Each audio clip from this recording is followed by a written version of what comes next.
Skip, I guess 1 day away here from the championship. Just talk about the excitement of having the championship here in Greenville. I mean, to have it here last year, having the opportunity to play in it was exciting. It was fun for our players and everything to have the opportunity, the excitement of being in the championship game, but the excitement that it created last week when we won at home against Southern Miss to be able not only to play in this conference championship game, but to host it.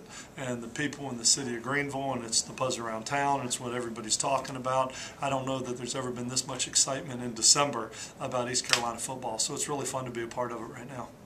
I think when a lot of people look at the matchup for this game, they look at Houston's offense against the East Carolina defense. Right. Talk a little bit about your defense and some of the key guys on it. Well, and this is the same thing that happened to us a year ago because we were playing Tulsa, who was the #1 offense in the country, and putting up the video game type numbers that Houston is now. And so it's going to be a very similar type of situation to what we had a year ago.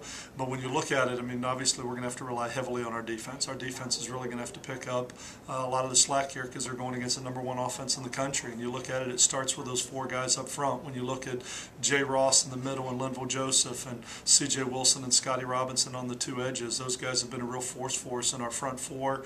The 3 senior linebackers and Nick Johnson and Chris Maddox and Jeremy Chambliss have been really solid for us all year. And then there's 2 senior safeties who's getting everybody lined up, and Van Eskridge and Levin Neal right there. And then your corners, just Emmanuel Davis has played great going down the stretch, and Travis Simmons to the field. And those guys are really going to be tested. Those guys are really going to be tested tomorrow.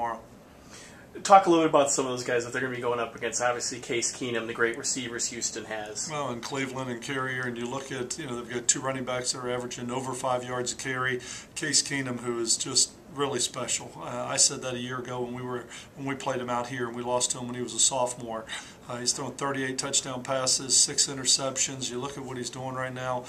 He's in complete control of the game, and he's seen pretty much every coverage you can give him. He's seen man, he's seen blitz. He gets rid of the ball extremely fast. He's got a very quick release, which makes it very hard to pressure him because of the speed they have out on the perimeter. But they've got about 5 skilled players that are running around on the edges that are great players, and you accompany that with a great quarterback, and it's not hard to see why they're as successful as they are.